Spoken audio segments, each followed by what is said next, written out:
Hello all, welcome to PustakVani, your one-stop solution for book summary. Today we are here with the book name, Arcadia by Tom Stoppard.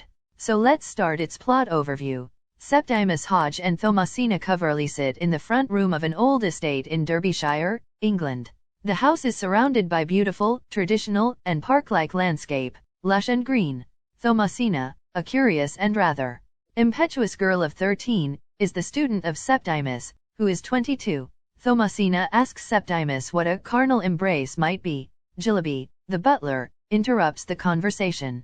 Jillaby brings a letter to Septimus from Mr. Chitter. Septimus reads the letter and tells Jillaby to tell Mr. Chitter that he will have to wait until the lesson is finished.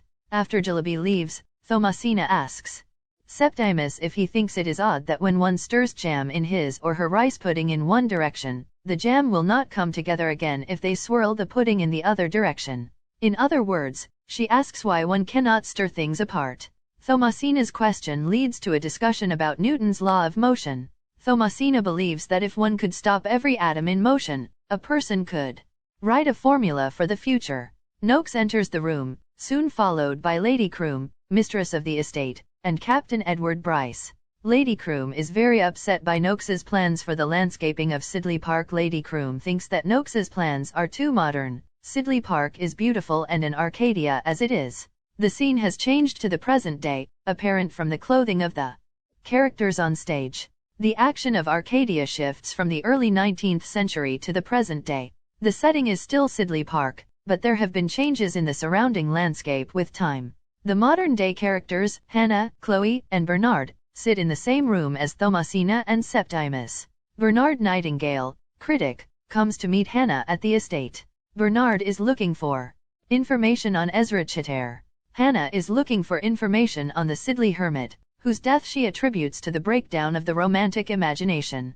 Bernard tells Hannah he wants to collaborate with her on a project. Apparently, Bernard's copy of Ezra Chitter's The Couch of Eros belonged to Lord Byron, and inside the book there are 3 documents that have led Bernard to believe Lord Byron killed Chitter in a duel. Bernard believes that Lord Byron slept with Chitter's wife, which led Chitter to challenge Lord Byron to a duel die by his hand. Because Lord Byron left the US in 1809, soon after Chitter published his last known work, Bernard assumes he was fleeing.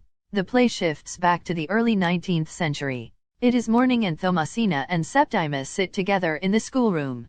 Thomasina tells Septimus that his equations are only for commonplace manufactured forms. Thomasina wants to create the kind of equations that make nature, such as an equation to make a flower rather than a circle, cone, or square. Captain Bryce enters the room, followed by Mr. Chitter, who stands behind Bryce. Chitter is still angry with Septimus because he slept with his wife. Scene 4 switches once again to the present time. Hannah is reading from Thomasina's portfolio and gives it to Valentine to look at. The pages of Thomasina's book are filled with iterated equations or equations that feed solutions of one equation into the next. Valentine is surprised that Thomasina would be doing this because iteration has only been practiced for the last 20 years. In scene 5, Bernard practices his lecture for Valentine, Chloe, and Gus. Bernard is practicing the speech he will give to introduce his new, groundbreaking theory that Lord Byron killed Ezra Chitter over a woman. As Bernard begins his dramatic oration, Hannah excitedly enters the room to talk to Valentine. Hannah is still not convinced that Byron killed Chitter or even wrote the letters found in Couch of Eros to Chitter. Scene 7 switches constantly between time periods with no obvious divisions. The scene begins with a discussion between Chloe and Valentine. Valentine tells Chloe that the universe is deterministic. One might be able to predict everything to come if he had a computer large enough. Chloe interjects that the formula wouldn't work because of sex. People might fancy people who weren't part of the plan or proper formula. Thomasina is now 16. Septimus gives Thomasina an essay from the Scientific Academy in Paris that is like Thomasina's own work. The scientist has found a contradiction in Newton's theory of determinism. Thomasina tells Septimus that she was right. The problem with determinism is likely hidden in the author's observations about the action of bodies in heat. Thomasina understands the second law of thermodynamics, which states that heat is irreversible. Bernard enters the room, followed by Hannah, who is carrying a garden book. Inside the garden book there contains an entry from October 1st that proves that Chiter the poet was the same Chiter that was killed by a monkey bite in Martinique in 1810. Thus, Bernard's theory is destroyed. Byron did not kill Ezra. Chiter. Septimus enters with an oil lamp and carries Thomasina's primer. Thomasina enters secretively, barefoot in her nightgown, and holding a candlestick.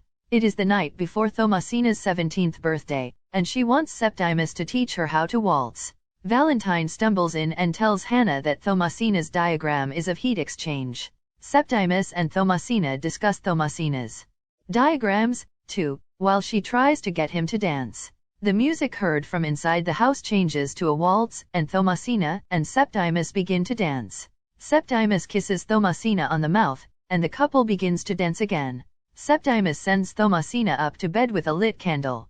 Gus enters and gives Hannah a picture Thomasina drew of Septimus, and Plautus that proves Septimus is the hermit. Gus and Hannah begin to dance.